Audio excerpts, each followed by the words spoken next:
Congress is not in session right now, but one of Washington's favorite things to fight about, a Supreme Court vacancy, appears to be on the horizon. And as such, Republicans are itching to make it as big a political fight as they possibly can this election year. Of course, nothing has happened yet. There's not a nominee or even a vacancy yet. But clearly, Republicans want their next big fight to be about the Supreme Court. Here's the context of them wanting that. In the House, when you vote on something, all you need is half of the House plus one. You need a simple majority. That's all you need to pass legislation in the House. In the Senate, the rules are the same. You can get things passed with a simple majority, 51 votes. Except in the Senate, if you're in the minority, you can also invoke a special procedural rule that used to not be used very often, which says for this particular item, you need more than 51 votes. You need 60 votes. You need a supermajority in order to get something done.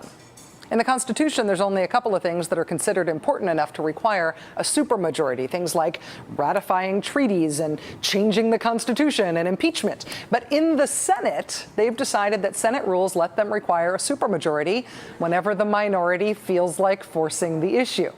And it used to be really rare. In the 1950s, it was never used more than twice in any two-year session of Congress. In the 1960s, it was never used more than 7 times in any two-year period. But look at how it's been used over the course of, just say for a random period, my lifetime, starting in 1973. As you can see, there's sort of a gentle upward drift in the number of times this rule was used, making it so that a supermajority was needed to get things done in the Senate. It's this sort of gentle drift up, right?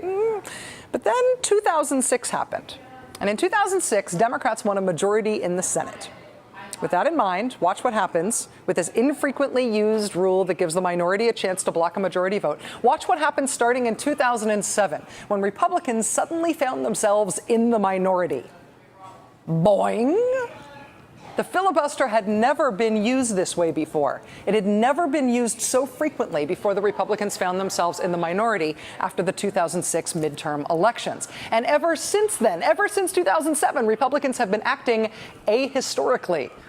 They have changed the Senate into something it has never been before. In making it so that a simple majority doesn't actually rule anymore, they have done something unprecedented. It's something civics geeks have been hyperventilating about for 3 years now, trying to get the country to realize how important and unprecedented this change is for our democracy. But now, for this expected upcoming vacancy on the Supreme Court, Republicans are thinking about doing something really unprecedented. They're talking about taking their own party's unprecedented action to a whole new level. The only time a Supreme Court nominee has been successfully filibustered in this country was in 1968. President Lyndon Johnson wanted to elevate Abe Fortas from being an associate justice to being Chief Justice. Now, when LBJ nominated Mr. Fortas to be Chief Justice, Mr. Fortas was already in political trouble for being too close to the president, for advising him on policy matters, for example, for writing his State of the Union address one year, for accepting thousands of dollars in outside payments on top of his Supreme Court salary as well.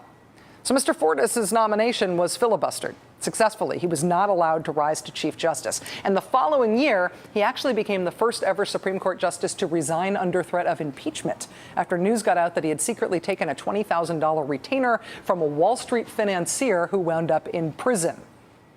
That story, that remarkable anomaly from the otherwise totally staid, boring history of the Supreme Court, is the only Supreme Court nominee to have ever been successfully filibustered.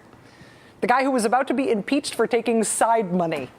And now, Republicans are saying straight out of the gate that they may very well filibuster again this year. So the entire history of Supreme Court filibusters in our nation, they say, will be Abe Fortas and then President Obama's nominee this year. And I mean, I suppose it is understandable. I mean, given how extreme the nominee is, who President Obama has... I'm sorry, what? Oh, he hasn't. I'm sorry, President Obama hasn't actually picked anyone yet. I'm sorry. Actually, there's not even a vacancy yet. Oh, never mind, though. Republicans are letting it be known that they may filibuster this nominee who doesn't exist. Republicans are prepared to go to unprecedented lengths to stop this nominee who doesn't exist from filling a vacancy that doesn't exist. Are you willing to pledge right now that the GOP will not filibuster whoever the president nominates? It'll all depend on what kind of a person it is. I think the president will nominate a qualified person. I hope, however, he does not nominate an overly ideological person. That will be the test. Here's the thing. The justice who might retire is John Paul Stevens. He's a liberal. Barack Obama is therefore very likely to replace him with a liberal so that the balance of the court won't change. And frankly, it may be a little unreasonable to expect a Democratic president to replace a liberal Supreme Court justice with, say, a conservative who would move the court dramatically to the right. But who here is willing to bet that being a liberal is going to be enough to meet John Kyle's definition of someone who is so overly ideological that they must be filibuster?